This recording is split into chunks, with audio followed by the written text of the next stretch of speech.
때는 조선 선조 21년 임진왜란이 일어나기 4년 전의 일이다. 명필가로 유명한 황계 수제자 출신 김수겸은 그의 뛰어난 글솜씨를 이용해서 살림이 기울 때면 그는 자신이 쓴 시와 글을 팔곤 했다. 그럼에도 불구하고 그의 식솔들은 하루에 한 끼만 간신히 채우는 경우가 다반사였다. 그의 아내 정희수는 이대로 굶어 죽게 생겼다며 탄식을 하며 차라리 깊은 소백산에 올라 약초라도 캐와야겠다고 마음을 먹었다. 하지만 남편은 그런 아내를 만류한다. 여보, 잘못하다가 벼랑을 만날 수가 있어. 산세가 험해서 말이오. 이번에 대필 건이 있으니 어느 정도 보탬이 될 거요. 아내는 그의 노력에도 살림이 나아지지 않아 오랜 동안 벼르고 있었던 일이었다.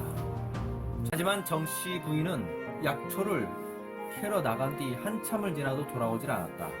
그는 부인을 찾아 그 계곡으로 향하게 되었다.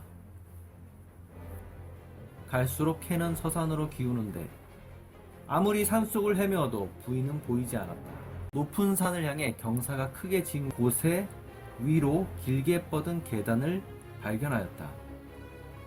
중간에는 동굴과 같이 기다란 구멍이 위로 이어져 있었다. 그는 계단을 타고 조심스럽게 위로 올라갔다. 좌우에 붙잡을 손잡이조차 없어서 위험천만한 계단이었다. 그러나 겨우 사람만 들어갈 수 있는 굴이 나타나자 조금은 안심이 되었다. 하지만 발과 손이 미끄러지기라도 하면 그대로 벼랑 아래로 굴러 떨어질 수도 있었다. 굴에서 벗어나자 다시 주변이 밝아지며 머리 위로 능선으로 이어지는 길이 보였다.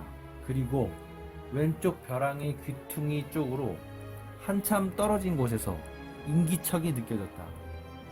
수겸은 천천히 절벽의 바위 틈을 밟으며 사람으로 인식되는 방향으로 조금씩 접근하였다. 절벽의 모퉁이를 돌자 바로 눈앞에 천길 낭떠러지가 보이는 절벽이 나타났고 그 절벽 중간에 이순이 몸을 웅크린 채 꼼짝도 하지 않고 벌벌 떨고 있었다.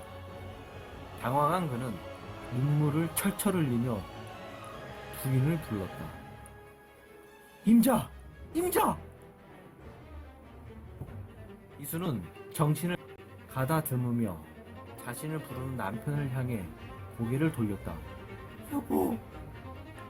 이순은 남편의 등장에 감격의 눈물을 흘렸다. 수겸은 너무도 위험천만해서 절벽으로 내려갈 수가 없었다. 하지만 목숨을 걸고 그녀를 구하기 위해 절벽을 타기 시작했다.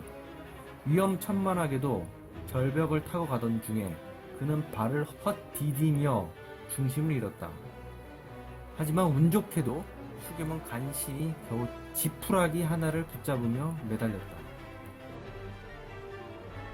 이순이 깜짝 놀라며 절벽에서 간신히 매달려 있는 남편을 보고 눈물을 흘렸다. 그러자 곧 지푸라기는 뿌리가 뽑혔다. 바람을 타고 절벽 아래로 떨어지던 수겸은 고개를 아래로 향하고 있었다. 비록 아내를 구하지는 못해서 가슴이 아려왔지만 눈앞에서 점점 가까워지는 무성한 숲을 뚜렷이 인식하니 다음 세계로 이어지는 색다른 여정이 기대가 되었다.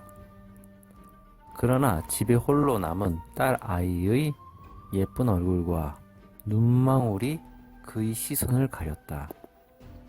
그는 죽음으로 향하는 자신이 너무 허망하고 괴롭고 화가 났다. 이수는 처절하게 울부짖고 있었다. 목 놓아 남편을 불렀지만 그의 모습은 절벽 아래 어둠 속으로 사라지고 없었다.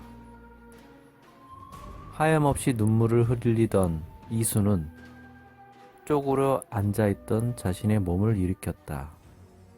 그녀는 기꺼이 모든 것을 포기한 마음으로 몸을 절벽 아래로 날렸다.